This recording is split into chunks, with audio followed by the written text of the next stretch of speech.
Hello बच्चों, so welcome to Shaurya academy. तो आप पढ़ने जा रहे हो फिजिक्स विद वैभव सर। तो बच्चों, प्रीवियस वीडियो में हमने कवर किया कि how the concave meniscus and convex meniscus are form when the solid liquid are comes in contact with each other. So इस वीडियो में हम पढ़ने जा रहे हैं बच्चों shape of liquid drop on a solid surface. तो क्या है एक्चुअल में कंसेप्ट? नाउ सी कि बच्चों, अगर मैंने कौन सा भी यहाँ पे एक सॉलिड सरफेस कंसिडर किया, ठीक है, इस सॉलिड सरफेस के ऊपर जब मैं कोई भी लिक्विड डालूंगा तो whether there is a formation of the drop और the liquid will spread over the surface, मतलब ड्रॉप फॉर्म होगा या लिक्विड स्प्रेड हो जाएगा। मैंने वाटर का डाल दिया यहां पे, so whether it form A drop और स्प्रेड ओवर द सरफेस। मैंने मर्क्यूरी ड्रॉप किया, whether it forms a drop, it spread over the surface. तो उसके लिए कंडीशन क्या है वो हम पढ़ने जा रहे हैं।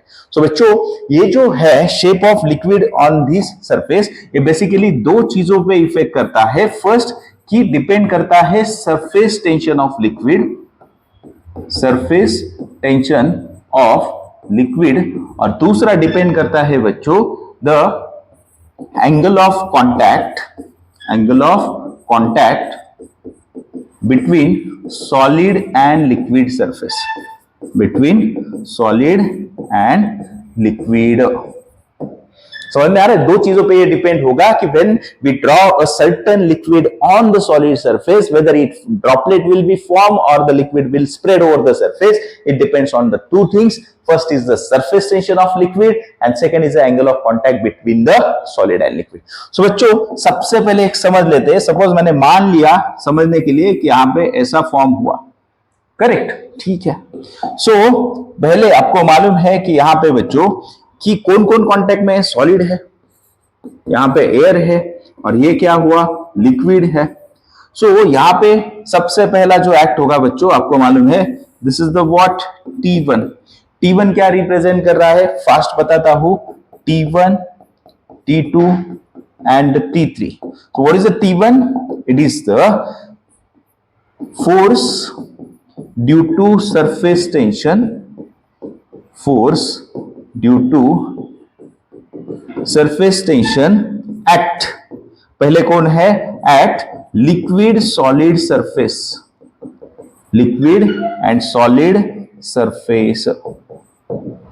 जब लिक्विड और सॉलिड सरफेस के बीच ये T1 रिप्रेजेंट कर रहा है force due to surface tension. दूसरा, नाउ सी, यहां पे आप देख रहे हो, यहां ये कौन रिप्रेजेंट कर रहा है? T2 is the what?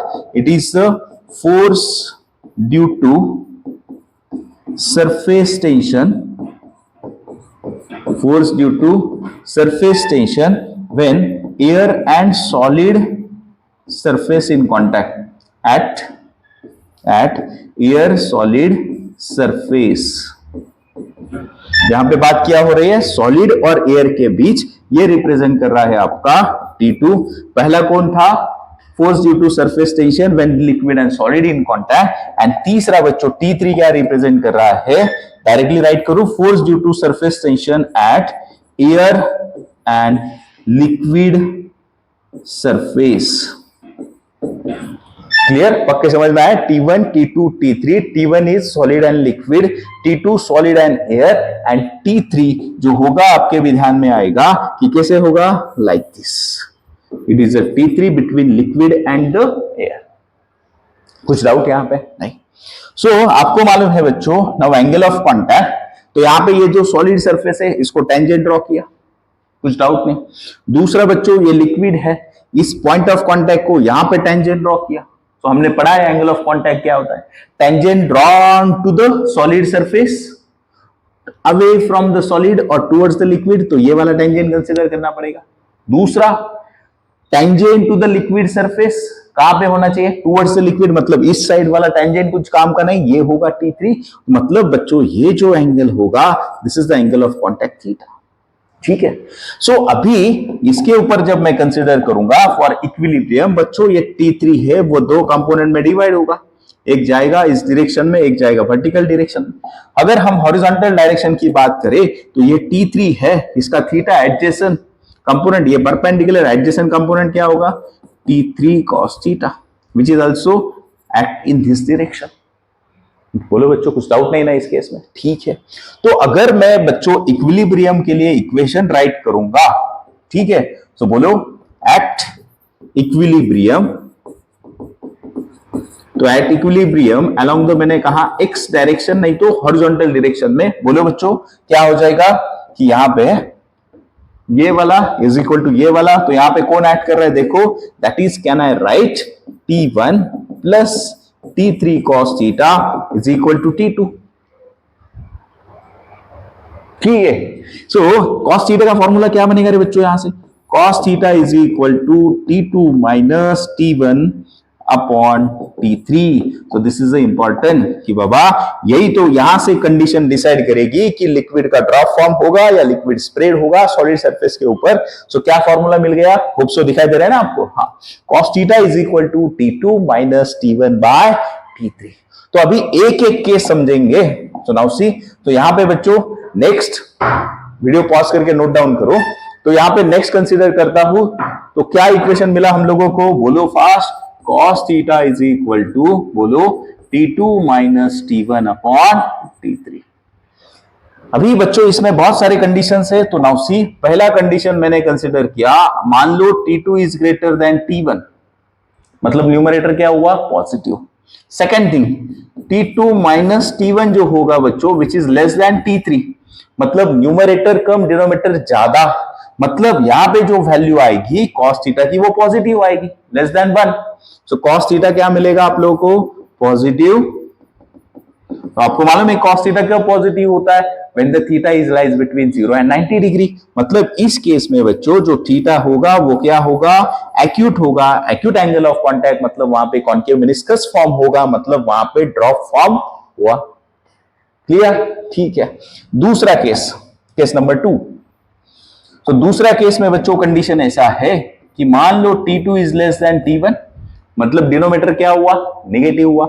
फिर से दूसरी condition, T2 minus T1 is less than T3, मतलब numerator is less than the denominator, मतलब वैल्यू जो आएगी वो क्या होगी, बोलो फास्ट, वैल्यू जो आएगी वो फर्स्ट नेगेटिव होगी and second less than 1, between 0 to 1।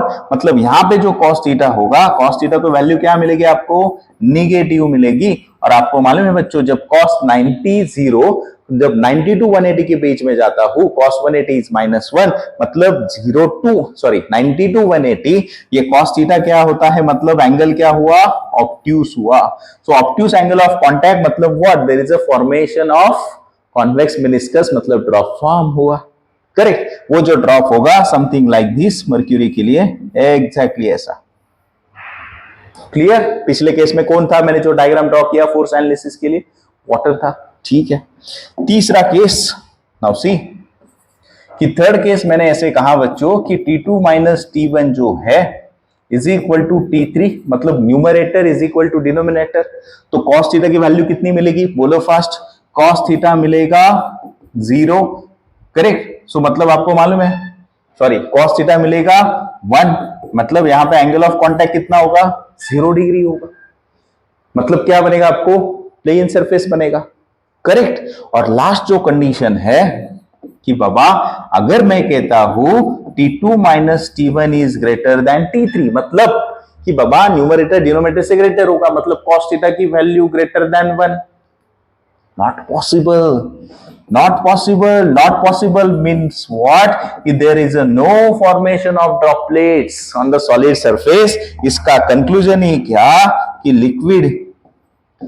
liquid spreads over solid surface and there is a no formation of droplets. So बच्चों इतना ही सी पक्का समझ में आया। हम पढ़ रहे थे concept of formation of liquid drops on the solid surface, तो हमने देखा कि ये इक्विलिब्रियम वाला कंडीशन यहां पे मैंने सब एक्सप्लेन किया है, दो फैक्टर पे डिपेंड करता है, surface tension of liquid and angle of contact between the solid and the liquid. So बच्चों यहां पे है हो गई ये कंसेप्ट, तो होप सो आपको सब समझ में आया होगा। So if you like the video do not forget to like, share and subscribe.